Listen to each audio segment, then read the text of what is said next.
Hello. Hello! Hello, Beaker Street. Who's ready for Science versus Live?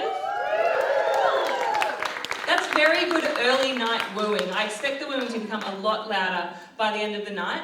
Before I go any further though, I do want to acknowledge on behalf of Beaker Street that we're here on the lands of the Tasmanian Aboriginal people, members of the oldest continuous culture in the world. The Tasmanian Aboriginal people have passed along an unbroken chain of ancient knowledge of the animals, plants, waterways and skies of Lutruwita. We honour this wisdom and are grateful to be able to come together on this land to discover and share knowledge. Now, my name's Tegan Taylor. I am neither Wendy Zukerman nor am I Joel Werner. I'm just here to say hi. Just asked if I could just come on for a bit of a chat before the show. I'm also here to, do things like point out where the exits are, that there are toilets and accessible toilets opposite the theatre doors if you need to. And I'd like to give a big shout out, if you could help me give a big Auslan shout out to Priscilla and Danielle, our Auslan interpreters. Danielle's hiding, but we're going to need her later. This is a double header that is going to be a technical feat for them. I heard, well, actually I don't want to spoil the surprise, but I heard a turn of phrase when they were looking at the script before, and I was like, I'm very intrigued by this. So of course we are about to witness a live recording of the award-winning, chart-topping science podcast, Science versus... Yeah! Wooing intensifies. I love it. Host Wendy Zukerman and supervising producer Joel Werner will present an evening of murder, monsters, and mind-bending tales about how the fact that you can't trust everything you see. And if you're here tonight, I'm guessing that you're relatively familiar with Wendy's work and Joel's as well, but I do want to introduce them because you just have to understand just how talented these two folks are. Wendy Zukerman has been a science journalist for over a decade. She started her career at New Scientist magazine and then went on to the ABC, where I also work, where she created the award-winning podcast Science Versus, which she then took to Gimlet Media and then on to Spotify. When it came to Gimlet Media, it debuted that year in 2016 as America's #1 podcast. Not science podcast. It's a pretty amazing feat. And then she's also won the Cuddly Science Journalism Awards, has had shout-outs in the New York Times, the LA Times, the Atlantic, Popular Science, Wired, the BBC, just like low-level rags like that. And Joel Werner, who's also going to be on stage tonight, most notable achievement of Joel's is that he's very recently my boss. Before leaving me to go and join Wendy to be supervising producer of Science Versus, he's also an award-winning science journalist and audio producer. He created critically acclaimed series for the ABC, including No Feeling is Final, which you absolutely must listen to, Patient Zero, and What the Duck. And in the mid-2010s, Joel lived and worked in New York City, where he told stories for some of your favourite podcasts, including Radio Lab, 99% Invisible, and those are the two on the sheet, so I'll stop talking there.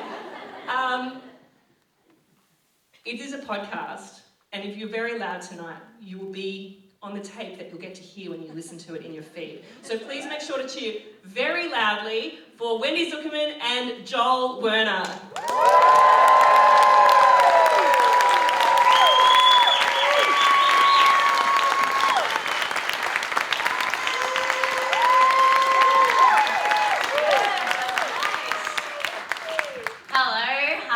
Wendy Zukerman, you are listening to Science Versus. On stage is, as Tegan so lovely introduced us, is our supervising producer, Joel Werner. Now, as Tegan mentioned, we are recording live for the podcast, so you are going to sort of see how the sausage is made a little bit. All of the sounds and scoring is live out of my mouth, but also it is going to be cued live, which means we might have some miscues, so bear with us, but on the podcast it'll sound great. Also, we might do a little shimmying, if a joke doesn't land, we might make it land, so we might just get you guys laughing now. Joel maybe a joke to sort of get them laughing a little more? So I've only ever made up one joke in my life. I'm pretty proud of it. But it's when the laser goes to church, where does it sit? In the pew pew pews. Very good, very good. I'm a dad. All right, now we want a big round of applause. So I'm going to go 3, 2, 1, round of applause. 3, 2, 1.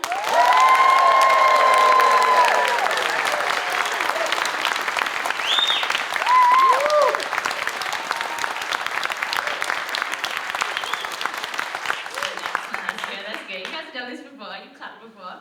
All right, and then we want a sound as if a giant squid just crawled out of the Derwent River.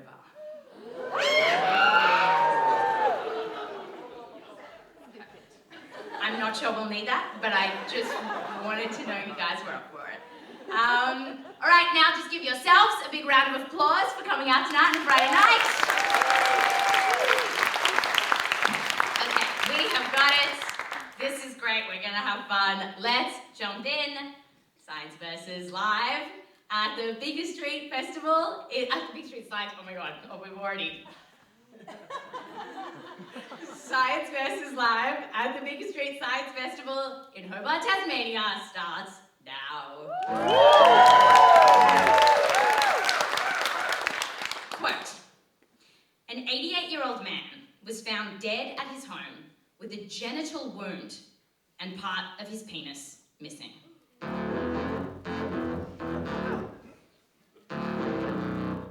You got that? 88-year-old man, dead. Wound on his willy, part of the penis missing.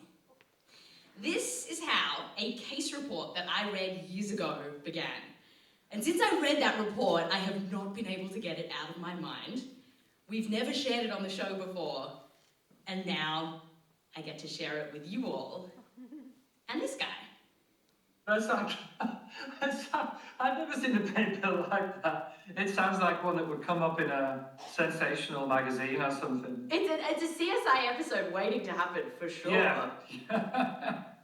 This is Professor Jeff Craig. He's a geneticist at Deakin University in Melbourne, Australia, and he is going to walk us through what happened here. What struck you as you were reading it? I thought, first of all, ouch, as all men would do, but then I thought the word why and how. Because here's what's weird. Apart from the dead guy with his missing bits, there were no other injuries to his body and no signs of a struggle. So what was going on here? Had the man been killed? Perhaps some kind of sexual play gone wrong? Well, there was one possible clue. The man's pet dog was in the house. Could the pup be responsible? Was it part Cocker Spaniel? Jeff, our geneticist, wondered the same thing. Did the dog attack him when he was naked and then he died, or did he die and then the dog just looked for a tasty morsel or something?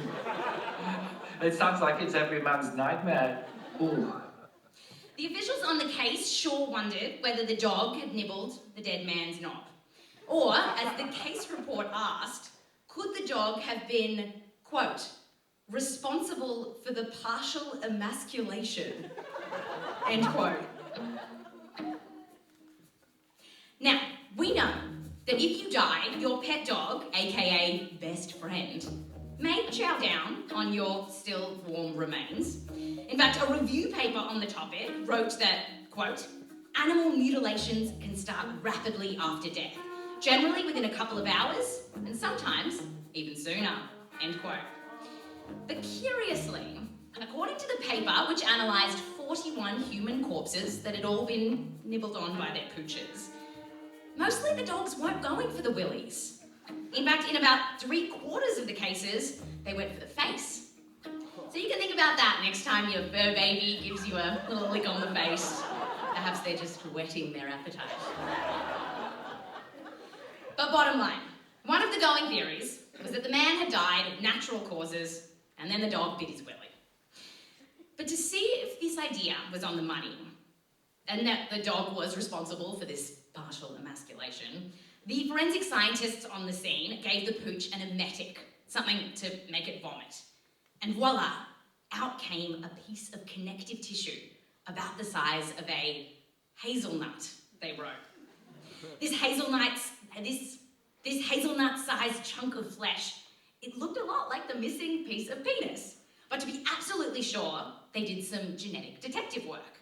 Using a trustworthy genetic test, the team compared the DNA of the nut-sized bit of tissue found in the dog to the dead man. And, this was going to be a pretty short day at the office, right? It seemed pretty obvious what had happened here. Either before or after death, this dog bit the end of the guy's todger off. You'd imagine that everyone was expecting a pretty short day, This was going to be a match. Another dog, another day. But that is not what happened.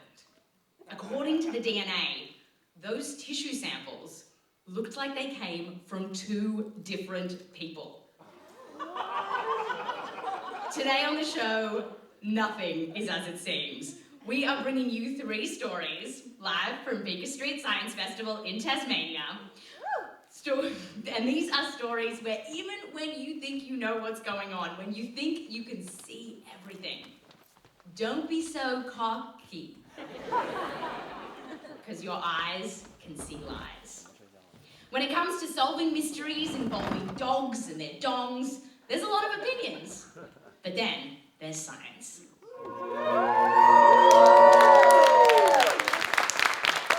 Murder, monsters, and mind-bending tales are coming right up.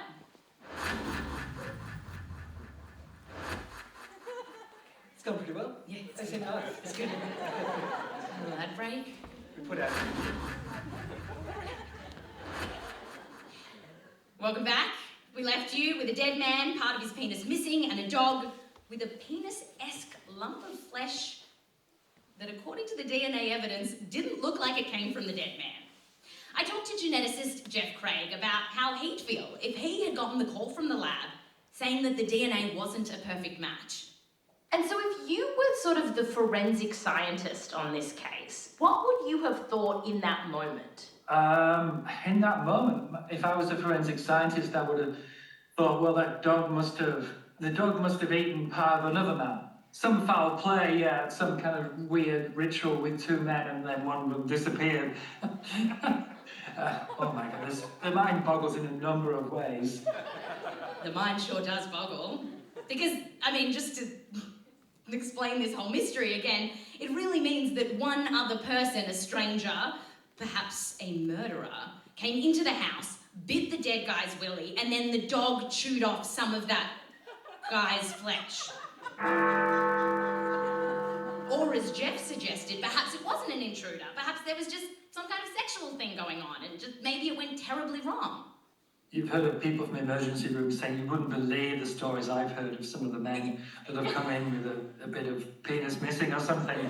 Things stuck in various places. Yeah, I fell on a vacuum cleaner, things like that. And then when the X-ray shows that there's a Barbie doll in there, something you didn't just fall on that in the shower. No, you didn't just fall on that in the shower. So what was going on here? Whose nut-sized tissue did the dog eat, and where was the rest of this man's todger? Before sounding the alarm, the officials on the case took some fresh DNA samples. You see, the first time around, they only swabbed one spot on the guy, as you normally do. But this time, they sampled cells from lots of different places. They took samples from his skin, blood, muscles, spleen, bone marrow, brain, liver, and then they reran all the genetic testing. And what they found is that this guy, he had 2 sets of DNA. We're only supposed to have 1 set of DNA. That's the whole basis of genetic testing, right? You have 1 set on your hands, on your blood, in your willy, liver. It shouldn't matter where you test it. Your DNA is your DNA, right? Or not in this case. The DNA samples from the knob of his penis and cheek were different to the DNA samples from his blood. The DNA in his left leg muscle had a different profile to the muscle in his right leg. As Jeff says, there was a true mixing of cells from basically 2 different people. All squished into one person. And science has a word to describe this man. He's a chimera. The word comes from Greek mythology, where the chimera was a fire-breathing monster made of different animals. 3 heads, one of a lion, the other of a goat, and then there's a snake somewhere in there. But in this case, it's just a regular guy. Someone whose body is made of cells that are genetically different. So how the heck can this happen? Well, Jeff says that this all would have started when this man was growing inside his mother's womb. Now, under normal circumstances, what's supposed to happen is that a sperm and an egg get together, and that fertilized egg, well, it starts growing, and its cells start dividing. Those develop into little balls of cells. These balls of cells multiplying and producing lots of cells that are exactly the same. Just early cells. And by the way, Jeff told me something super cool about these little balls of cells that turn into humans. Those ball of cells have a structure on the outside which is like an eggshell, and it hatches. When I saw this first of all, that blew my mind. I didn't know that humans hatch from eggs as well. No, does it really look like that? Like the hatch, like a little chicken? It does actually. I've seen it happen. Pictures under a microscope, and yes, there is a kind of crack in the hard kind of shell, and out comes this kind of soft body inside this soft kind of ball of cells. It's really cool.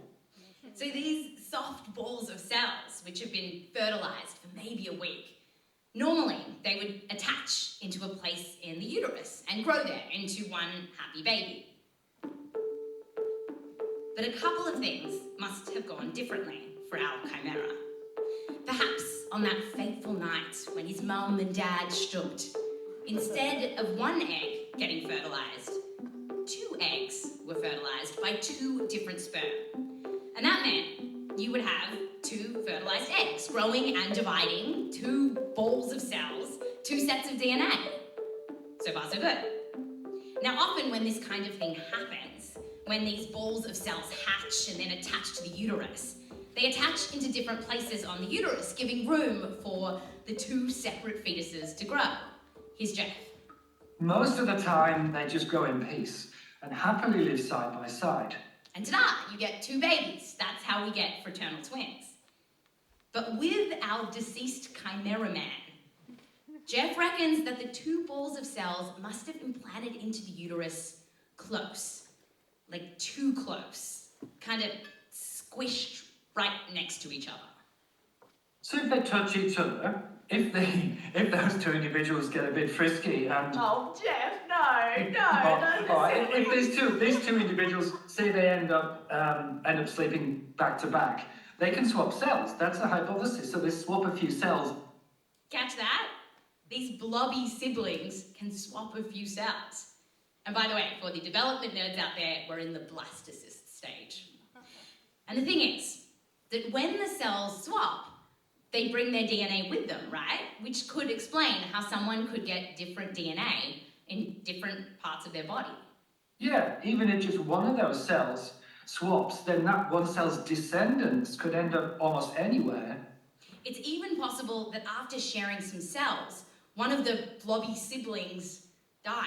This is a phenomena sometimes called as the vanishing twin. Or perhaps instead of just swapping a few cells, the blobby siblings completely fused together. Then the 2 twins become one individual.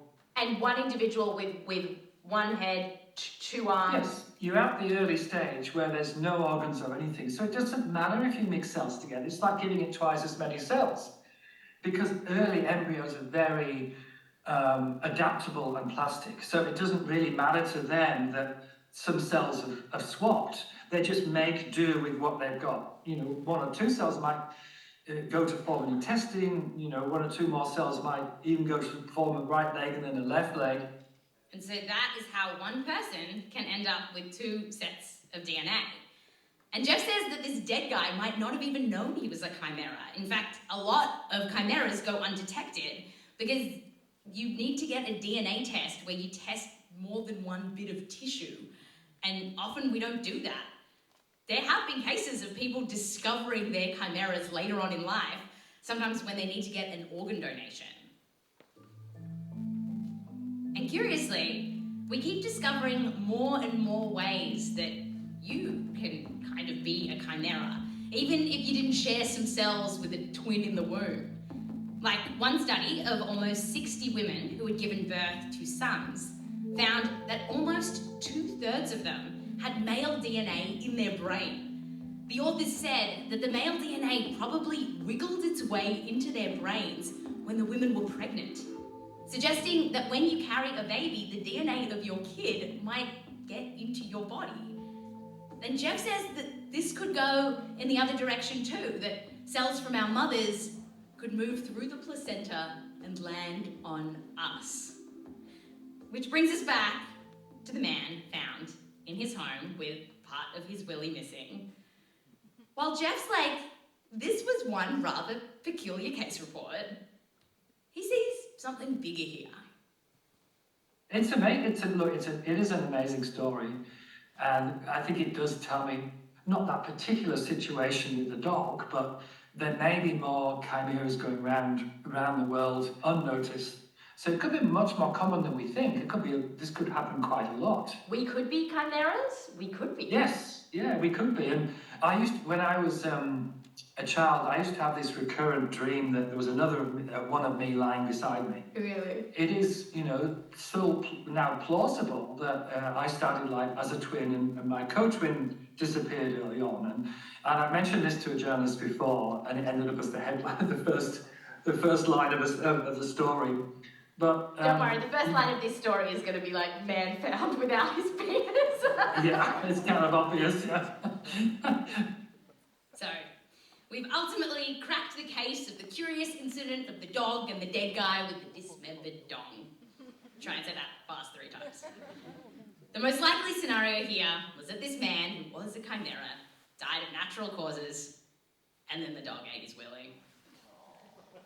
Next up, we're going to keep falling down the rabbit hole as supervising producer tells us a tale about when you really can't believe your own eyes.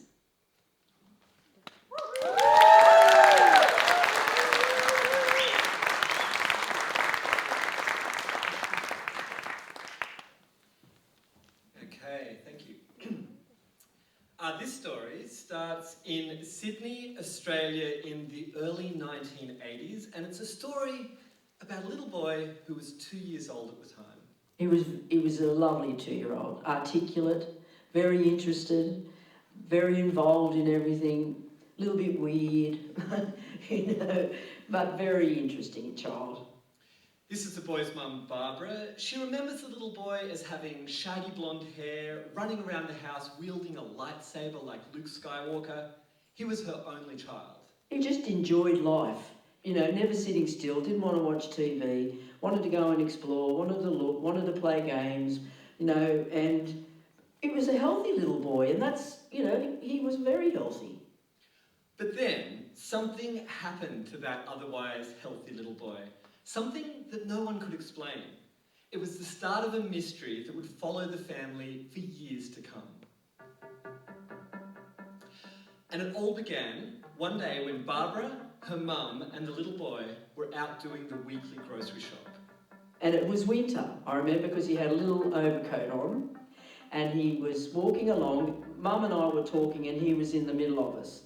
After the shop, the 3 of them would always go and get something to eat. As we were walking to have some lunch, my son was in between us, and he held his hand up, and he said, "My hand's small." Now, at first, Barbara didn't think twice about this. Kids say weird stuff all the time, right? I said, yeah, I put mine beside him and said, yes, it's much littler, it's little. He said, no, really little.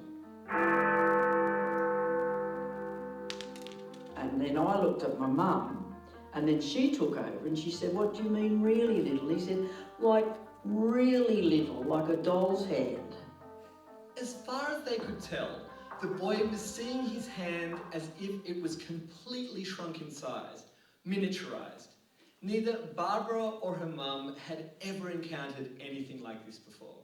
Then we looked at each other and I panicked straight away, and I looked up into my mother's eyes and she's giving me a calming look. But even I could see in her face, this isn't right. And he was worried. That was the part that scared me the most. He was worried. By now, Barbara is freaking out and her mind races to worst case scenarios. What could be causing this? A brain tumour? Some kind of psychotic episode? Is the little boy hallucinating? If anything was wrong at any stage with my son, I was totally off the planet. I couldn't cope. And you imagine, if they fall over and scrape his knee, I'll panic. But if he's standing there with his hand there telling me it's the size of a doll, I'm absolutely out of my mind. I was really, really worried. I thought there was something really badly going on with him. So the next day, Barbara takes her son to see the family optometrist. And it's the 1980s, right? So you can totally get a next day appointment. And he was thoroughly checked, all behind the eyes, everything was checked. The optometrist said his eyes are perfect. And yet these episodes keep happening again and again.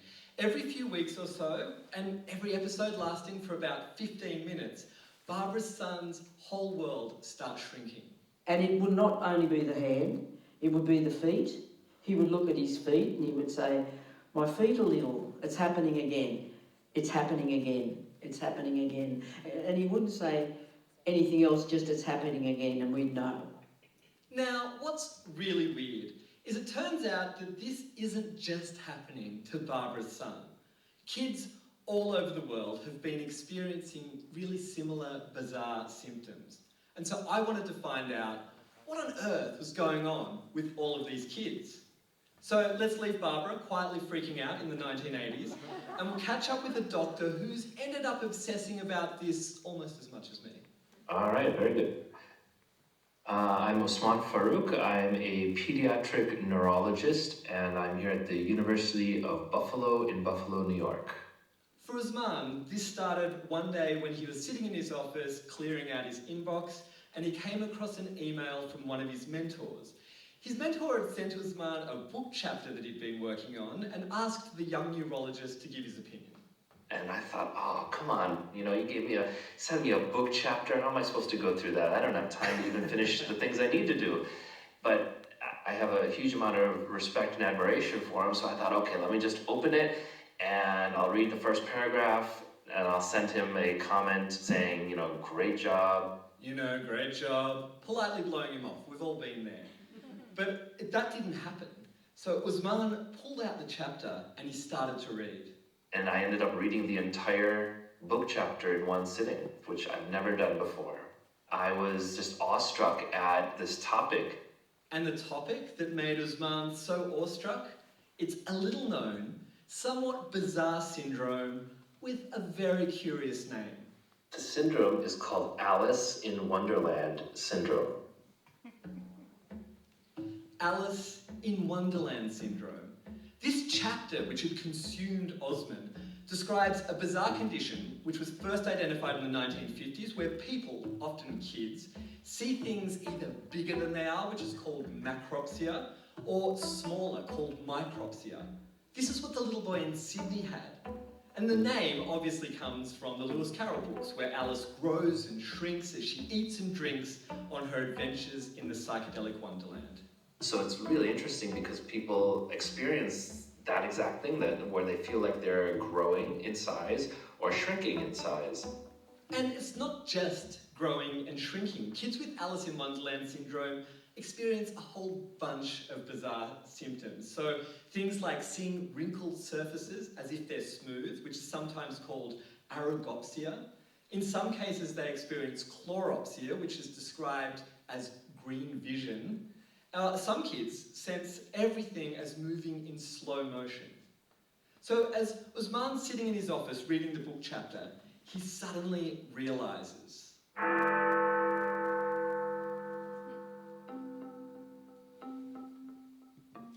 Oh my goodness, these symptoms are what I had experienced as a kid, and it didn't hit me right away. As I got about, 1 or 2 pages into the chapter, I thought, oh my goodness, I finally, I understand what had happened to me as a kid. I would experience my hands and my fingers kind of swelling up like sausages. I would feel like my arms are growing in length, and when I would move my hands and fingers, it would seem like they're moving in slow motion. When I first started to experience these, it was quite terrifying. Usman is so weirded out that he had this syndrome too. He finishes reading the chapter and walks into his colleague's office. And I think I had this look on my face, kind of like, in the movie The Ten Commandments, when Moses gets the revelation, he looks like a changed person. And my nurse looks at me, she's like, "What's going on with you?" And as I'm explaining it to her, she says, "This happened to me when I was a kid." Usman starts researching everything he can about Alice in Wonderland syndrome, and he finds out that one of the most common reasons that kids get this, kids like Barbara's little boy, is when they get an illness, and often an illness that is associated with a fever. So things like influenza or Epstein-Barr virus, they could be to blame. For Usman himself, this was a clear trigger. As a kid, he got sick a lot.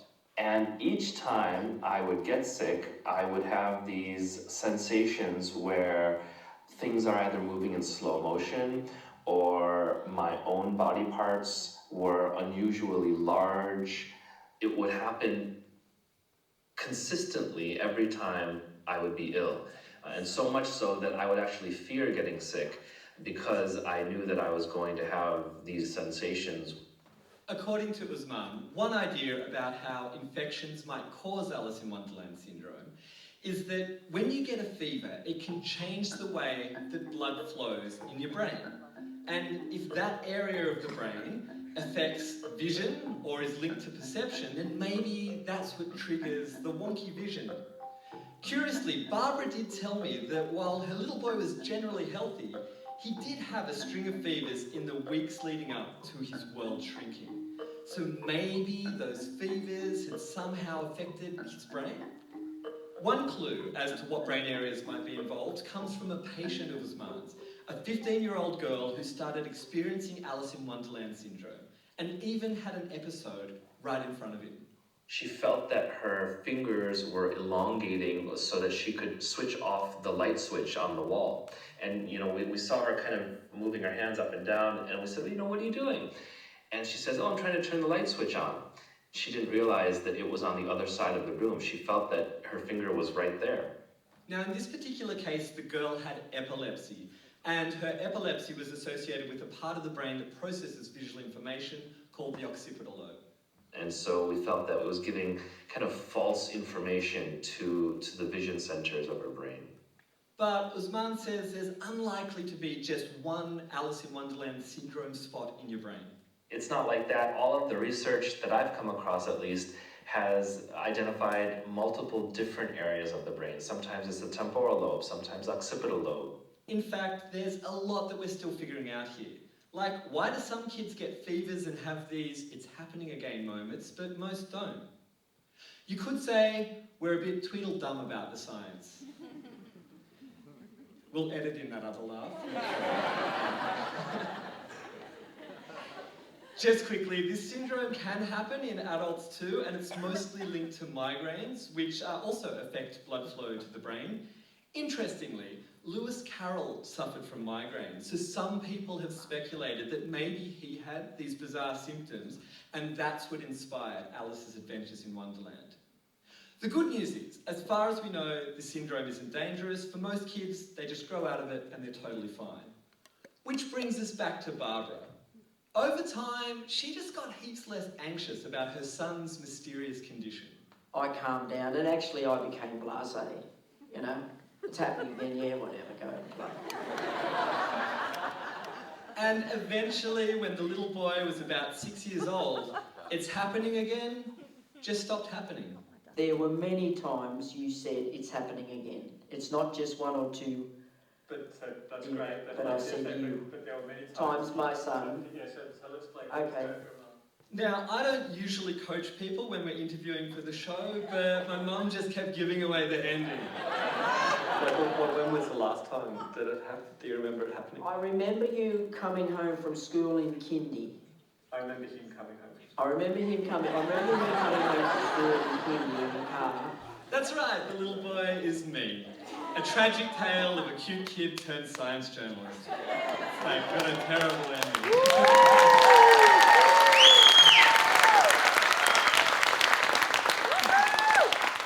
I told Mum about everything that I'd learned reporting the story.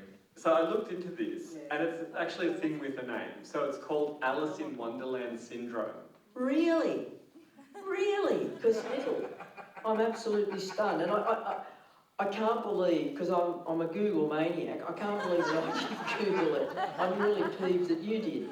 Just clearly it's damaged you, okay? Just don't tell me I didn't look into it enough and you're damaged. After I convinced Mum that there were no lasting effects and that any damage to my brain has been purely self-inflicted, she was just excited that this decades-old mystery had finally been solved, and I promised to never interview her for a story ever again. Lovely. That's great. Thank you so much. It's lovely chatting to you. I love you.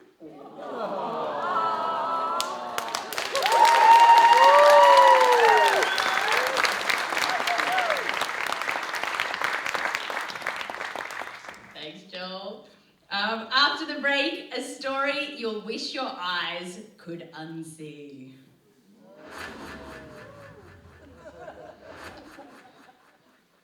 Pressing the buttons is hard, man. This is way more stressful. It's way more stressful. I got the easy bit now. Okay. Welcome back. Today on the show, we're talking about when our eyes see lies. And now a tale about how, when we want to believe something, we can so easily be deceived. And this tale involves a creature who has a tail. It's a story about lemmings that Science Versus superfans might remember a version of from the very early days of the show. Okay, so to start us off, let's find out what New Yorkers know about these little critters. Producer Austin Mitchell, who's now at the New York Times, hit the mean streets of Manhattan with a simple question. Do you know what a lemming is? Like somewhere between a beaver and a cat. Like the face of a beaver, but slenderness, gracefulness that a cat may have. Kind of like a Fleming, but it's a lemming. What's a Fleming? Or like a flamingo. Thinking like a little bird or something like that, but it can't be a bird because then they'd be able to fly, so it must be like a little rodent or something. Yes, lemmings are rodents. And this is the sound of an actual lemming. They hang out in the grassy tundra of the Arctic, a harsh landscape that's covered in snow for much of the year. And lemmings hide in burrows where they can stay warm and away from predators like the Arctic fox, the snowy owl, and the peregrine falcon.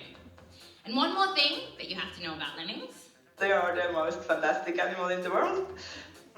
This is Dorothy Eric at the Arctic University of Norway. Lemmings are really cute, honestly, so... Because they've got the cute tushy. They got the cute little bottoms. Yeah. They're like miniature bears. They're quite fluffy. But they're a little bit clumsy when they run around on their short legs, so... A quick Google image search will turn up pages of these little puffballs scampering around on the snow, chilling in patches of grass. Austin Mitchell showed some photos to people on the street. Oh my gosh, it's super cute. That's an adorable little creature. Yeah, I would pet that. But their cute looks isn't the thing that lemmings are famous for. There's, of course, something else. What do you think of when you think of lemmings? Animals running off cliffs. Suicide, right? They jump off cliffs together in packs. Isn't that like the animal that runs off a cliff or something like that? Like a huge number of them, and it's about some sense of group mentality or crowd mentality. And this is our idea about lemmings. Silly little animals marching blindly off to their silly little deaths. And it's so ingrained in our culture that lemmings, the word, has become synonymous with people blindly following something, often to their destruction. Jim Cramer, host of Mad Money, describes investors on Wall Street as lemmings. Could this be National Lemming Day? There's lemmings all over the place. Earlier this year, Republicans called young Democratic voters lemmings. And after a poor batting performance, Aussie cricketers were recently compared to lemmings. And who could forget that video game? The Lemmings. The whole point of the game was to build bridges fast enough so that lemmings wouldn't fall off cliffs to their death. Which is really dark when you think about it. And it turns out there's a few different species of lemmings, but the one that probably inspired all of this, the very idea that mindless lemmings just follow each other to their death, are the lemmings found in Norway, which have been creatively named by scientists Lemmus lemmus. Now, these lemmings do something that has bemused and befuddled people for centuries. The Norwegian lemming population explodes every 4 years or so. Dorothy, our lemming expert, she's actually seen this. There's so many, you just see them everywhere. If you drive along the road, you will see them crossing the road. I mean, possible to catch them with your hands. Dorothy says it's not like this is a carpet of lemmings, but there are a lot around. In 1975, it was estimated that during this boom period, per hectare, the number of Norwegian lemmings grew more than 1,000 times. That's like a rural town transforming into New York City once every 4 years or so. And all these lemmings, they become this furry little buffet for all the cool Arctic predators to have a field day on. So all the Arctic fox dens have a lot of pups, snowy owls are breeding with many chicks, the whole tundra is in a way in such a super rich state. So, lemmings all over. But as quickly as the lemmings appear, soon they're gone. And by the next year or so, their numbers drop to the point where scientists even have troubles finding them. In a low year, how would it be different? Well, in a low year you don't see lemmings. Right. They're just completely absent. So what we have is puffballs everywhere, and then puffballs practically nowhere. So mysterious are these lemming eruptions that for centuries scholars have tried to explain them.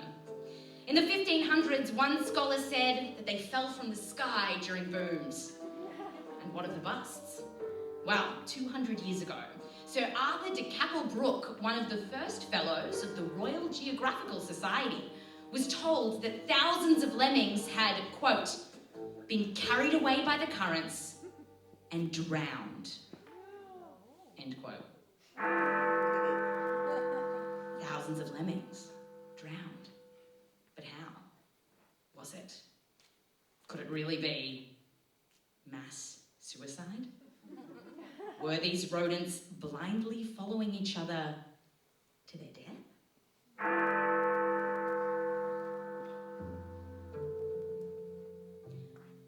By the 20th century, this seemed certain.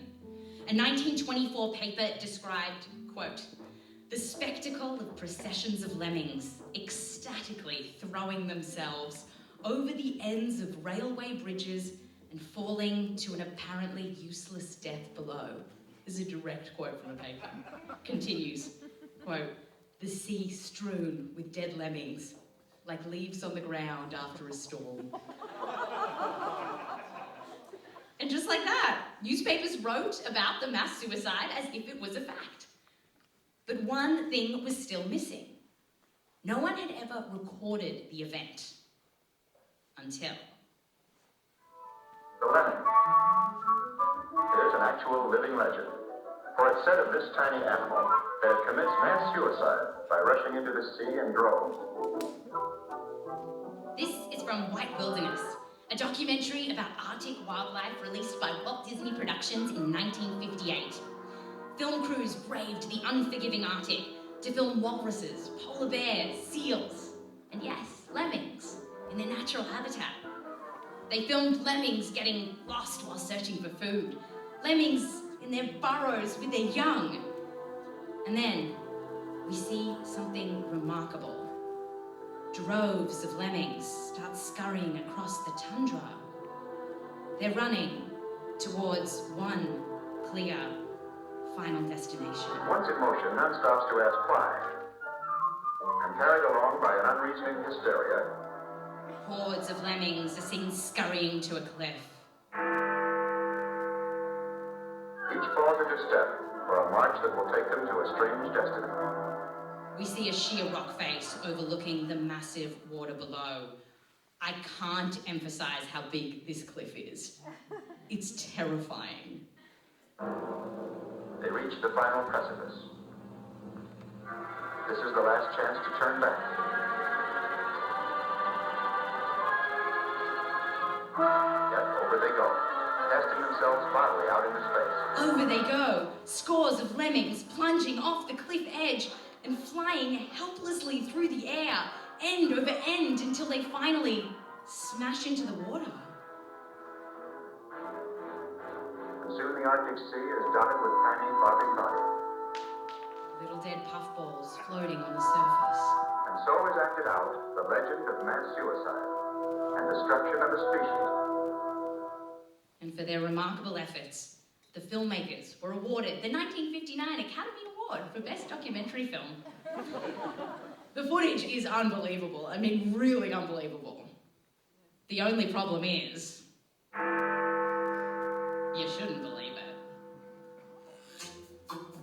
Bill Carrick, a Canadian cameraman who worked on White Wilderness, admitted that the lemming scene was kind of faked. Here he is in a TV documentary about animal cruelty in filmmaking called Cruel Camera, which was made by the Canadian Broadcasting Corporation in 1982. It was a recreated thing done in Canmore, in Alberta. If you didn't catch that, he said it was a recreated thing. You say recreated, huh? Well, they built a set. It looked like the Arctic. And had a nice painted sky for a background. Yeah, they didn't even bother going to the Arctic. It was filmed in Alberta, Canada. Just a cheeky, 7,000 kilometres from Norway, give or take. And the lemmings were purchased from kids who ran around and collected the little puffballs for $0.25 each. But then, what of that great moment? The final precipice. If this was a recreated thing, well then how did they get the footage of the lemmings diving off the cliff? Well, it's probably the worst thing you're imagining right now. The Disney film crew heaved the critters off a cliff. They literally forced the puffballs off a cliff and into a nearby river.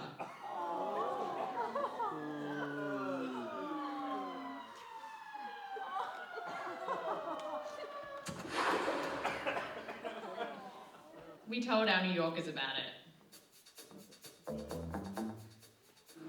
What? Oh my god, they killed little animals?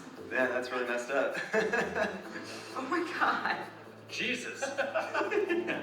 Wow. Wow. Poor little puffballs. It's a shame that sort of thing has to happen. Here's Roy Disney, Walt's nephew, talking about the film years later in that CBC documentary, Cruel Camera. As I recall, they did stage some of that. As Roy admitted that the footage was faked, he still tried to justify it. We lost a few lemmings, okay. The lemmings probably would have gotten lost anyway. Actually, Roy, the lemmings wouldn't have gotten lost anyway. Because it's not just that Disney faked the moment of them all jumping off a cliff. It's that these moments don't actually happen. That's right, the one thing that, a lot of people think about lemmings, this mass suicide, that they all jump off their cliffs, that they all jump off cliffs in hordes at once, it's not true either. In other words, here's Dorothy, our lemming expert again. No, they don't commit suicide. We've all been lied to about these little critters. Which does leave us with one big mystery. Remember how the whole idea of this started? Because lemming populations have these mysterious swings. From boom to bust and then back again. And people couldn't explain it, so they were kind of like, mass suicide? But if mass suicide isn't responsible, then I asked Dorothy, what exactly is going on here? This is actually a quite interesting question. There has been a lot of controversy about what causes the lemming cycles. One recent review paper said that despite scientists trying to work this out for about a century, it is still an enigma. But Dorothy told me on a basic level, here's probably what's happening. The boom part of the cycle kicks off when conditions are just right. Tasty food is all about, and happy lemmings start living their best lives. They go bonking like mad, and oh boy, can lemmus get laid. On average, one female lemming can pop out 7 pups. On average, one female lemming can pop out around 7 pups, and she can do this every month or so. So, lemmus can turn into lemmus, which can turn into lemmus.